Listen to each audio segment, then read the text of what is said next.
Sir, can I sit here? Marco Valentino slowly lifted his eyes. A little girl stood beside the weather park bench, hugging a tiny woven basket against her chest. She couldn't have been more than 6 years old. Her brown hair was tied back with a red ribbon, and a few loose strands danced across her face in the cool autumn breeze. Marco looked toward the empty path behind her. No parent, no nanny, no one coming to collect her. Where's your mother? He asked. The girl pointed toward the other side of the park. She'll find me. Marco's jaw tightened. Go wait for her. The girl looked at the empty space beside him. Then she looked back at him. Can I sit here first? Marco almost laughed. Almost. Nobody asked Marco Valentino for permission to sit beside him. Most people didn't even dare stand too close. The dark suit, the expensive watch, the tattoo disappearing beneath his open collar, and the 2 black vehicles waiting beyond the trees made it obvious that he wasn't an ordinary man enjoying an afternoon in the park. His security team watched from a distance. They knew better than to interrupt him. For the first time in 3 days, Marco had wanted silence. Too many memories were running through his mind. Too many names belonged to people who would never walk through this park again. He looked at the little girl. I'm not good company. She smiled. My mommy says sad people need company. Marco's expression hardened. I'm not sad. The girl studied him for several seconds. Yes, you are. Something about the certainty in her voice unsettled him. She climbed onto the bench and sat several feet away, leaving enough space between them to satisfy his warning. Then she placed her basket on her lap. Marco turned his attention back toward the lake. He expected her to become bored. Instead, he heard the faint sound of stones clicking together. One, then another, then another. He glanced sideways. The girl was arranging small painted stones across the wooden bench. What are you doing? She didn't look up. Building something. What? A house. Marco frowned. You're building a house on a bench? For somebody who doesn't have one. Marco stared at her. He had several houses. A mansion behind iron gates. A penthouse overlooking the city. Safe houses scattered across the country. Places where men guarded every entrance. Yet somehow, the little girl's answer made all of them feel strangely empty. She selected a red stone and placed it carefully between 2 blue ones. Marco watched her tiny fingers work. What makes you think somebody needs a house? The girl finally looked at him. Because you look like you don't have anywhere to go. Marco said nothing. The little girl smiled softly. I'm Lucy. He hesitated. Marco. Just Marco. Just Marco. She nodded as if that made perfect sense. Okay, just Marco. For the first time that afternoon, the corner of his mouth almost moved. Lucy noticed. You almost smiled. I didn't. You did. Marco shook his head. She returned to her stones. For several minutes, neither spoke. And strangely, Marco didn't mind. Then Lucy picked up a small green stone and held it toward him. Can you put this here? Marco looked at the stone. Why me? Because it's your house. He stared at her. Then, without understanding why, he took the stone. He placed it beside the red one. Lucy examined his work. Not there. Marco raised an eyebrow. Then where? She moved it half an inch. There. Marco looked at the arrangement. You're very particular. My mommy says if you're going to build something, you should build it properly. Something about the word mommy made him look at her again. What is your mother's name? Sophia.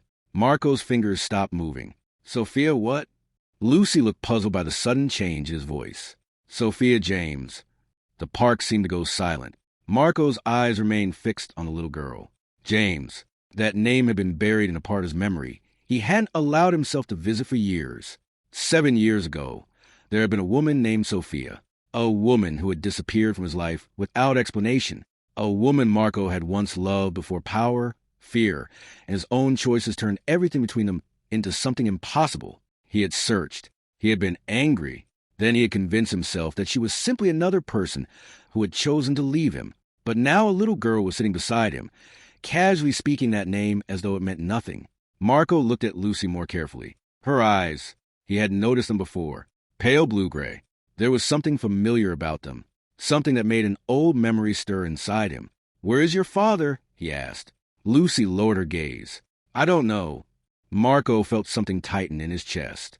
Never met him? She shook her head. My mommy says he was a very important man. What kind of man? Lucy thought for a moment. A man who had lots of people around him. Marco swallowed. And She said he was very strong. A pause. Was he? Lucy nodded. Very. Marco looked away.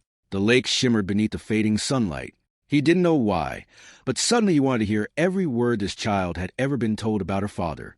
Did your mother tell you his name? Lucy opened her mouth. Before she could answer, a woman's voice floated across the park. Lucy. Marco froze. The voice came again, closer this time. Lucy, where you? Lucy immediately jumped from the bench. Mommy. She grabbed her basket and ran toward the path. Marco remained seated for a moment. Then something inside him told him to stand. He did. A woman appeared between the trees. Dark hair, gray sweater, a small grocery bag in one hand. She stopped when she saw him. The bag slipped slightly from her fingers. Her face went pale. Marco's breathing slowed. 7 years disappeared in a single second. Sophia? The woman didn't answer. Lucy ran into her arms. Mommy, I found a new friend. Sophia looked down at her daughter, then back at Marco. Her eyes immediately filled with a mixture of shock and fear. Lucy, she whispered, come here. The little girl stepped closer to her mother. But Mommy, Marco helped me build a house. Sophia's eyes moved to the stones on the bench. Then to Marco. She seemed unable to speak. Marco took one slow step forward. You're alive. Sophia's expression changed. I never said I was dead. You disappeared. I had to. Why? Her eyes flickered toward Lucy. That tiny movement was enough.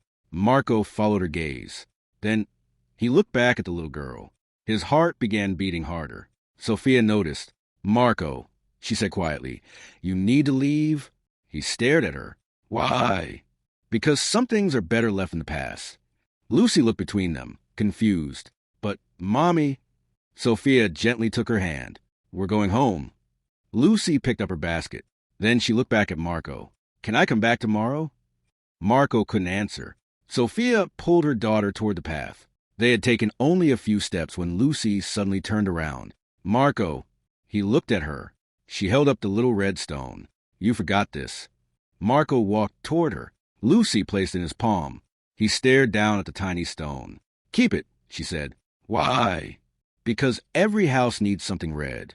Marco looked at Sophia. For a brief moment, their eyes met, and he saw something in hers that frightened him more than any enemy ever had. Not hatred, not anger, fear. As Sophia led Lucy away, Marco remained standing in the middle of the autumn path. The tiny red stone closed inside his fist. Then Lucy's innocent voice floated back through the trees. Mommy, why does Marco have the same eyes as me? Sophia stopped walking. Marco stopped breathing. And for the first time in 7 years, a terrifying possibility entered his mind. One that could change everything he believed about the woman who had disappeared, and the little girl who had just called him a stranger. Sophia stopped walking. For several seconds, she simply stood there with Lucy's small hand inside hers, staring at the man beside the bench. Marco. The name hadn't left her heart in 7 years. She had imagined this moment countless times, but never like this. Never in a quiet park. Never with her daughter standing between them. And never with Marco looking at Lucy as though he had just seen a ghost. Mommy? Lucy tugged gently at her hand. Why did you stop? Sophia blinked and forced herself to look away. It's nothing, sweetheart. But it wasn't nothing. Marco had already risen from the bench. His face had changed completely. The calm expression he'd worn moments earlier was gone. His eyes were fixed on Sophia with a mixture of disbelief and anger. You're alive, he said again. Sophia swallowed. I told you. I never said I was dead. You disappeared. I left. Without a word. Her eyes hardened. You weren't exactly easy to talk to. Marco took another step toward her. You could have told me. And what would you have said? He stopped. Sophia's voice trembled despite her effort to keep it steady. Would you have asked me to stay? Or would you have promised to protect me the same way you protected everyone else? Marco said nothing. For 7 years, he had carried a belief that Sophia had abandoned him. Now, standing 3 steps away from her, he realized there were questions he'd never allowed himself to ask. Lucy looked up at her mother, then at Marco. Mommy? Sophia looked down. Do you know this man? The question landed between them like a stone dropped into still water. Sophia's fingers tightened around Lucy's hand. Yes, she finally whispered. Marco's eyes narrowed. You know me? Sophia looked directly at him. I knew you a long time ago. Lucy smiled. Then he's not a stranger. Neither adult answered. Marco's attention drifted back to the child. Now that he was standing closer, the resemblance was impossible to ignore. The shape of her eyes, the slight tilt of her head when she was confused, even the small crease between her eyebrows when she concentrated. Marco had the same one. His gaze moved Sophia. Lucy is your daughter? Sophia nodded. How old? 6. Marco's face became still. 6. He did the calculation without meaning to. Sophia saw it happen. Don't, she whispered. Marco looked at her. Don't what? Don't start putting pieces together that aren't yours to put together. His voice dropped. Then tell me why she looks like me. Sophia's face lost its color. Lucy looked between them, completely unaware of the storm gathering around her. Mommy, she said softly, why are you scared? Sophia immediately knelt and pulled Lucy into her arms. I'm not scared. But Marco could see her hands trembling. He looked at Lucy again. 6 years old. Sophia had disappeared 7 years ago, and suddenly the past he'd buried began opening beneath his feet. Marco's voice was barely audible. Sophia? She stood, taking Lucy's hand. You need to go. I'm not leaving until you tell me the truth. You don't understand. Then help me understand. Sophia stared at him for several seconds. There were tears gathering in her eyes now. Finally, she whispered, If you really want to know the truth, Marco, she glanced at Lucy. You need to understand that some truths don't just change your life. She paused. They changed a child's entire world. Then she led Lucy away. Marco remained beside the bench, staring after them. In his closed fist, the little red stone Lucy had given him pressed against his palm. For the first time in 7 years, Marco Valentino was afraid of an answer. Marco didn't sleep that night. The little red stone Lucy had given him sat on the desk beside his bed. He had stared at it for hours. 6 years old. Sophia had disappeared 7 years ago. The numbers refused to leave his mind. By morning, Marco had already given his security chief one instruction. Find everything you can about Sophia James and her daughter. Nothing else. No threats. No confrontation. Just answers. By afternoon, the first report was on his desk. Sophia had lived quietly for years. No expensive houses. No suspicious accounts. No mysterious men. She had worked ordinary jobs, moved between modest apartments, and raised Lucy almost entirely by herself. Marco read every page. Lucy had started school at 5. She loved drawing. She collected painted stones from the park. She hated thunderstorms. She always slept with a small nightlight.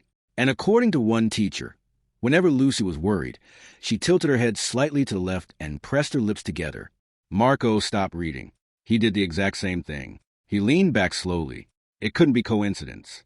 But he needed more. The following afternoon, he returned to the park. Lucy was there with Sophia. Sophia's expression tightened when she saw him approaching. Marco, I just want to talk.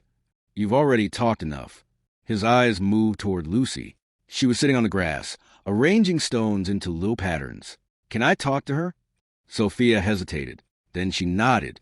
Marco sat several feet away from Lucy. What are you making? A garden. She held up a yellow stone. This one is a flower. Marco smiled faintly. You got a lot of flowers. I like making things. He watched her carefully. The way she lined the stones up. The way she frowned when one wasn't straight. The way she tucked a loose strand of hair behind her ear. Every little movement felt strangely familiar. Lucy suddenly looked at him. Why do you keep looking at me? Marco hesitated. You remind me of someone. Who? Myself. Lucy giggled. I don't think so. Why not? Because you're old. Marco actually laughed. It was brief, unexpected, and so unfamiliar that Sophia looked over from the bench. Lucy grinned. You laughed. Marco shook his head. You're very observant. My mommy says I notice everything. Marco looked toward Sophia. She immediately looked away. There was something she wasn't telling him. He knew it. Lucy picked up another stone. Can I ask you something? Sure. Did you ever have a little girl? Marco's smile disappeared. He looked down at the stone house between them. No. Lucy studied him. You look like someone who would. Marco swallowed. Why? Because you listen. She placed a stone carefully beside the others. And you don't get angry when I talk too much. Marco looked at her. Nobody had ever described him that way. Then Lucy smiled. I think you have been a good daddy. The words struck deeper than any accusation ever had. Marco couldn't answer. For several seconds, he simply stared at her. Then his eyes drifted toward Sophia. She was watching them now, and there was something in her expression that confirmed his worst suspicion. Marco stood slowly. He didn't ask Sophia another question. Not yet. He simply walked away with the red stone still in his pocket. That evening, he returned to his office and placed Lucy's photograph beside an old photograph of himself from the same age. He stared at both pictures. The eyes were almost identical. The expression was the same, even the slight tilt of the head. Marco's heart began pounding. He picked up his phone. "Get me a private DNA test." He paused. "And Marco," his voice hardened, "no one tell Sophia." He ended the call and looked once more at Lucy's photograph. For the first time in 7 years, Marco wasn't investigating an enemy. He was investigating his own past, and he was terrified of what the truth might reveal. The envelope arrived just after sunrise. Marco had been awake for hours. He sat alone in his office, staring at the sealed document on his desk. He had faced armed enemies without hesitation. He had walked into rooms knowing someone might not walk out. But this envelope frightened him, because inside was an answer he wasn't sure he was ready to hear.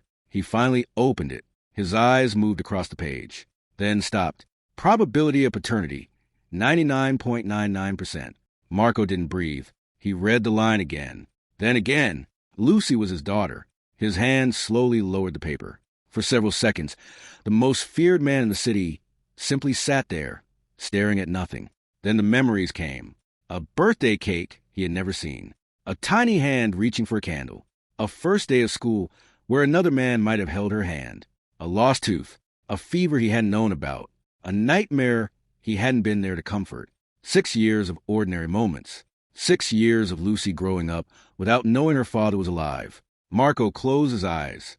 He had spent years believing Sophia had stolen something from him. Now he understood. She hadn't stolen his daughter. He had missed her life because he had never known she existed. A knock came at the door. Marco didn't answer. The door opened anyway. Sophia stepped inside. She looked at the envelope on his desk. Her face changed. "You know." Marco slowly looked up.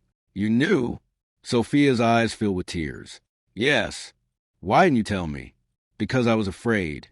You should have given me a choice." Sophia shook her head. "I knew what your world was, Marco. I knew what happened to people around you." She stepped closer. "I watched men disappear from your life. I watched enemies follow you. I watched your own friends become targets." Marco's jaw tightened. "I could have protected her." Sophia's voice broke. "Could you?" He stared at her. She continued. "Could you have protected her from the life you were living?" Marco had no answer. "You were surrounded by guns, enemies, betrayal, and people who would hurt anyone they could use against you. I wasn't afraid of you, Marco." She wiped away a tear. "I was afraid of what would happen to Lucy because she was yours." Marco looked down at the photograph of Lucy on his desk. "She deserves to know me." "Yes." Sophia's voice softened. "But she deserves to know her father, not the man everyone else fears." Those words stayed with him. Marco picked up the photograph. Lucy was smiling, completely unaware that the man in the picture beside her was her father. "I missed everything," he whispered. Sophia looked at him. "You didn't know." "But I know now." His voice was different. There was no anger in it anymore, only regret.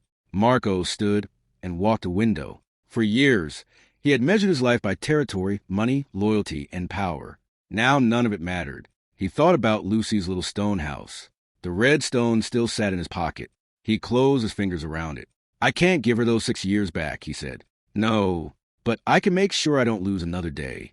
Sophia watched him carefully. For the first time since she had seen him again, she didn't see the ruthless mafia boss. She saw the man she had once loved.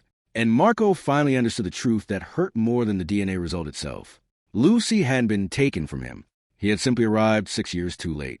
And now he was determined to spend the rest of his life making sure he didn't arrive too late again. Marco kept his promise. He didn't try to force his way into Lucy's life. He simply began showing up. The first time he arrived at Sophia's apartment carrying 3 children's books and a small paper bag filled with colorful stones. Lucy opened the door. She stared at the books, then at the stones, then at Marco. "You remembered." Marco smiled. "You told me you liked them." Lucy grabbed the bag with both hands. "These are beautiful." She immediately sat on the floor, and began sorting them by color. Marco watched her. A year ago, he could have bought an entire bookstore without thinking twice. Now he was standing in a hallway, strangely proud because a 6-year-old liked the stones he had chosen. Over the following weeks, Marco began learning things he had never considered important. Lucy liked strawberry ice cream, but hated chocolate. She always wanted the same bedtime story. She collected leaves almost as carefully as she collected stones. And whenever she became excited, she talked so quickly that Marco sometimes had to ask her to repeat herself. He didn't mind. He liked listening. One Saturday afternoon, he took her back to the park. His security team remained far behind. Lucy ran toward the lake, then turned around. "Come on." Marco followed. "You walk too slowly. I have longer legs than you." "That doesn't mean you're fast." Marco shook his head. A few minutes later, Lucy sat beneath a tree and began building another little house. Marco lowered himself beside her. "This one needs a roof," she announced. "What does it need a roof for?" "So nobody inside gets wet." Marco helped her arrange the stones. The man who had once commanded hundreds of people now spent 10 minutes trying to balance 3 tiny stones without knocking them over. Lucy laughed when the entire structure collapsed. "You did it wrong. I've never built a stone house before. I can teach you." Marco looked at her. "I like that." She smiled. Neither of them noticed Sophia watching from a distance. For the first time, she saw something she hadn't expected. Lucy was happy, and Marco was changing. Not because someone threatened him. Not because he had lost a business deal. Because a little girl had slowly taught him that life could be simple. Later that afternoon, Lucy sat beside him on the bench. "Marco." She swung her feet beneath the bench. "Can I call you Daddy?" Marco went completely still. The noise of the park seemed to disappear. He looked at her small face. She wasn't asking because she wanted anything. She simply wanted to know if she was allowed to give him a name that already lived somewhere inside her heart. Marco opened his mouth. Nothing came out. His eyes burned. He looked away quickly. Lucy noticed. "Did I make you sad?" Marco shook his head. "No." He swallowed hard. "You just surprised me. Is that a yes?" Marco looked back at her. A tear finally slipped down his cheek. He wiped it away before she could notice. Then Lucy reached up and held his hand. "You don't have to cry." Marco gave a broken little laugh. "I know." She leaned against his arm. "Okay, Daddy." That single word shattered whatever remained of his defenses. He closed his eyes and held her tiny hand tighter. Across the park, a black sedan sat beneath the trees. Inside, Marco's longtime lieutenant, Victor Hale, watched silently. He had served Marco for nearly a decade. He had seen him survive betrayals, threats, and enemies without blinking. But he had never seen Marco smile like this. Victor's eyes narrowed. His gaze shifted toward Lucy, then back to Marco. He understood something immediately. The little girl wasn't merely Marco's daughter. She was the one person in the world Marco couldn't afford to lose. And somewhere deep inside Victor's mind, that realization began to look less like a family miracle and more like an opportunity. The morning began like any other. Lucy was supposed to spend the afternoon at the park with Marco. She had even placed her little basket of painted stones beside the front door the night before. But when Marco's car arrived, something was wrong. The security team was already outside Sophia's apartment. One guard stood beside the open gate. Another was speaking rapidly into his radio. Marco stepped out of the car. "Where's Lucy?" Nobody answered immediately. His eyes hardened. "Where's my daughter?" The head of security swallowed. "We don't know." For a moment, Marco simply stared at him. "What do you mean, you don't know?" She was inside with Sophia. The babysitter stepped away for less than 5 minutes. When she returned, Lucy was gone. Marco pushed past him and entered the apartment. Sophia was standing in the living room, pale and trembling. "Marco, where is she?" "I don't know." He looked around. Nothing appeared disturbed. The windows were locked. The front door showed no signs of damage. Lucy's little shoes were missing. Her basket was gone too. Marco's breathing became slower. That frightened everyone more than shouting would have. "Lock down the building." His men immediately moved. No one enters. No one leaves. Sophia grabbed his arm. "Marco, please find her." He looked into her terrified eyes. "I will." His phone rang. Unknown number. Marco answered. A distorted voice spoke. "You have something we want." Marco said nothing. "Your daughter." Sophia covered her mouth. Marco's expression became completely empty. "What do you want?" Control the Eastern Territory, your warehouses, your shipping routes, and the accounts connected to them. You're asking for an empire. No, we're asking for your cooperation. A brief silence. Then the voice continued. Refuse, and you may never see the girl again. The call ended. Marco lowered the phone. Sophia was crying now. Was that about Lucy? Marco nodded. This isn't about money. He looked at his security team. It's about me. His lieutenant Victor stepped forward. We can start searching every location immediately. No. Victor stopped. Marco's voice remained calm. That's exactly what they expect. He looked around the apartment. Someone had entered without breaking anything. Someone had known Lucy's routine. Someone had known when the guards would be distracted. Someone had known where she would be. Marco's eyes narrowed. Pull every security recording from the last 48 hours. Yes, sir. And nobody contacts the kidnappers. Victor nodded. Marco turned toward Sophia. They made one mistake. What? They took my daughter. His voice was quiet. They thought that would make me surrender. He looked toward the empty hallway where Lucy's bedroom stood. It makes me come for them. Hours passed. The investigation spread through every level of Marco's organization. Then one of the security officers discovered something strange. A camera near the back entrance had been disabled for exactly 4 minutes. Not damaged, disabled, with an internal security code. Marco stared at the report. Whose code? The officer hesitated. Victor's. The room went silent. Victor's face hardened. That wasn't me. Marco looked at the man who had stood beside him for nearly 10 years. He remembered Victor watching Lucy in the park. He remembered the way his lieutenant had looked at her. Marco slowly closed his fist. The little red stone was still in his pocket. Find out who used that code. Victor nodded. Marco's eyes remained fixed on him, because for the first time, the enemy wasn't standing somewhere outside his empire. The enemy might already be standing beside him. Marco stared at the security report for nearly a minute. Victor's code had opened the back entrance. There was no longer any room for coincidence. Leave us, Marco said. The security team slowly cleared the room. Victor remained standing across from him. Marco, I swear to you I didn't take her. I believe you. Victor looked surprised. Marco placed a report on the table. But someone used your access. Victor's expression changed. Then someone has access to my credentials. Someone who knew exactly when to use them. Silence filled the room. Marco picked up his phone, traced the signal from the kidnapping call. Minutes later, the location appeared on a screen. An abandoned estate nearly an hour outside the city. Marco recognized it immediately. One of his old properties. A place almost nobody knew about. Almost. He looked at Victor. You're coming with me. The drive was silent. Marco sat in the back seat, staring through the window. His hand remained closed around Lucy's red stone. He kept imagining her sitting alone somewhere, waiting for him. When they reached the estate, Marco's men surrounded the property. He raised one hand. Stay here. Victor looked at him. Marco, I need to know who's inside. Marco stepped through the broken iron gate alone.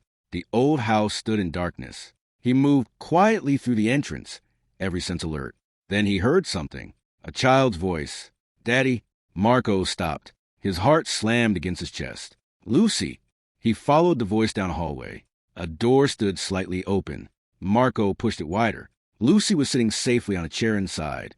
Her little basket rested beside her. The moment she saw him, her face brightened. Daddy. Marco crossed the room and pulled her into his arms. Are you hurt? Lucy shook her head. I was scared. I know. He held her tightly. I've got you now. For one brief moment, the entire world disappeared. Then the lights came on. Marco slowly turned.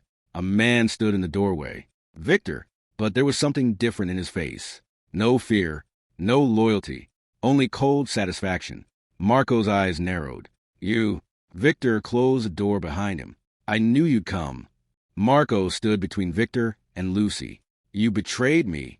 Victor gave a quiet laugh. I served you for 10 years. And now I'm tired of standing behind you. Lucy moved closer to Marco. Victor looked at her. She changed you. Marco's expression hardened. She made me human. She made you weak. Victor stepped forward. You used to be untouchable. Nobody could control you. Nobody could make you hesitate. His eyes shifted toward Lucy. Then she came along. Marco said nothing. Victor continued. You started leaving meetings early. You stopped making decisions without thinking about her. You began talking about walking away from everything. He smiled bitterly. You're going to throw away an empire I helped build. Marco's voice was low. So you took my daughter. I gave you a choice. You threatened a child. I threatened your weakness. Marco's jaw tightened. You wanted my empire. Victor nodded. All of it. He looked toward Lucy. And once you were gone, I would have taken everything. Marco slowly moved Lucy behind him. You made one mistake. Victor raised an eyebrow. What? You thought Lucy made me weak. Marco's eyes hardened. She made me dangerous. Victor's smile disappeared. Outside, distant footsteps echoed through the estate. Marco's men had arrived. Victor realized too late that Marco had never come there unprepared. But before anyone could move, Victor reached inside his jacket. Marco immediately stepped in front of Lucy. The room went silent. And in that single moment, Marco knew the next few seconds would determine whether he lost his daughter or finally ended the life that had put her in danger. Marco didn't move. Victor stood across the room, his hand still hidden beneath his jacket. Lucy clung to the back of Marco's coat. Put your hand where I can see it, Marco said. Victor slowly revealed a weapon. Every instinct in Marco screamed to strike first. But then he felt Lucy's small fingers trembling against him. Everything changed. For years, Marco had protected his empire with one rule: never hesitate.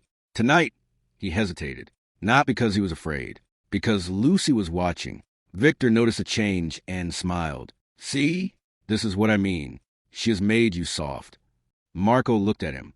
No. His voice was calm. She reminded me what I'm fighting for. Victor raised a weapon. Marco immediately pulled Lucy behind him and moved toward the side door. A sharp command echoed from outside. Drop it. Marco's security team stormed into the building. Victor turned toward the doorway. But Marco was already moving. He grabbed Lucy and carried her toward the exit as his men surrounded Victor. Daddy, I'm here. Marco didn't look back. He didn't care about the empire. He didn't care about the warehouses, the money, or the territory Victor wanted. For the first time, Marco understood something clearly. All of it could burn. All of it could disappear. But Lucy couldn't. Outside, Marco placed her safely inside the waiting car. Sophia was there. The moment she saw Lucy, she pulled her daughter into her arms. Lucy! Mommy! Marco stood a few feet away, breathing heavily. Sophia looked at him. Is it over? Marco glanced back toward the estate. Yes. His men had already taken Victor into custody. The betrayal that had threatened everything was finished. But Marco knew something else had ended too. The man he had been. The man who measured his worth by power. The man who believed fear was the only way to stay safe. He walked toward Lucy. She separated from Sophia and reached for his hand. Her eyes were wet. Daddy, Marco froze. Are we going home? He looked down at her tiny hand wrapped around his. Something inside him finally broke. Not from pain, from relief. He knelt in front of her. For years, Marco had swallowed every emotion that made him vulnerable. He had buried grief. He had buried love. He had buried fear. Tonight, he couldn't bury anything anymore. Tears filled his eyes. Lucy reached up and touched his cheek. Why are you crying? Marco gave a trembling smile. Because I finally found what home means. She didn't understand completely. She didn't need to. She simply wrapped her arms around his neck. Marco held her tightly. And for the first time in his life, the feared mafia boss didn't care who saw him cry. He had spent years building walls around his heart. Lucy had walked through them carrying nothing but a basket of painted stones. Now Marco knew what he wanted. Not another territory. Not more money. Not more people afraid to say his name. He wanted mornings with Lucy. He wanted to hear her stories. He wanted to watch her grow. He wanted to be there for the birthdays he had missed and every ordinary moment still waiting ahead. He looked at Sophia. I can't change the past. Sophia nodded quietly.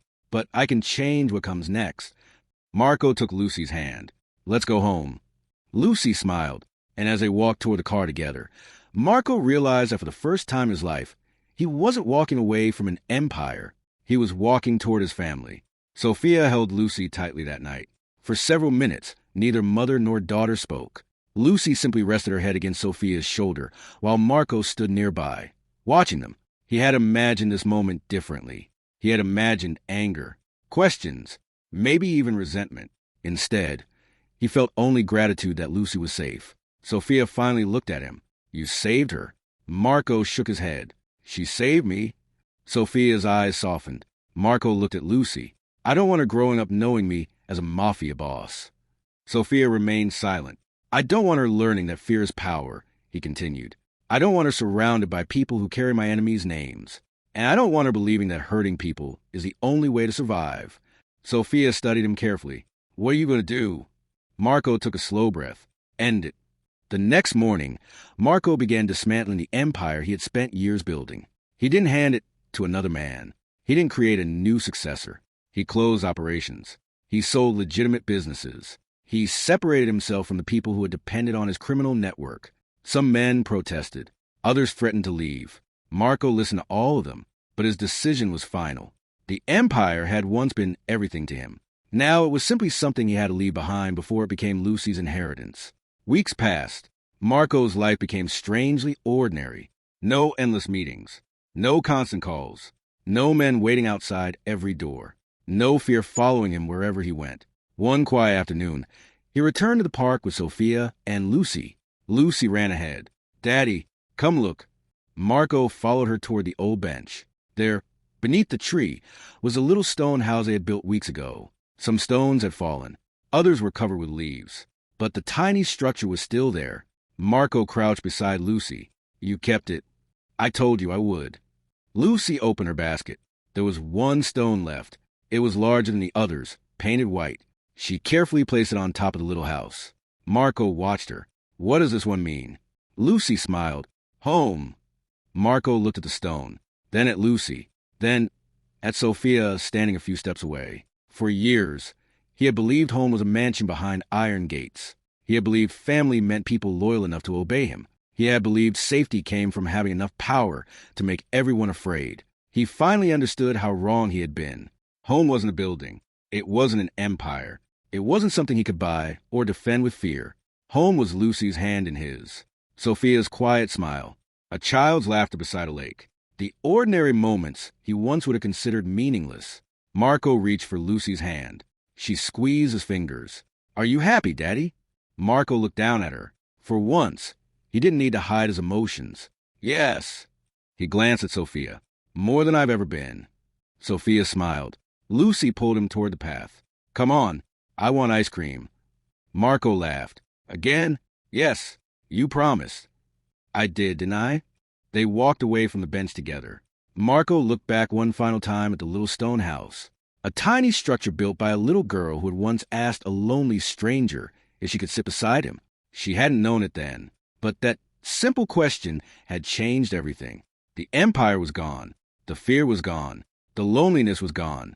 And Marco Valentino finally understood what he had spent his entire life searching for.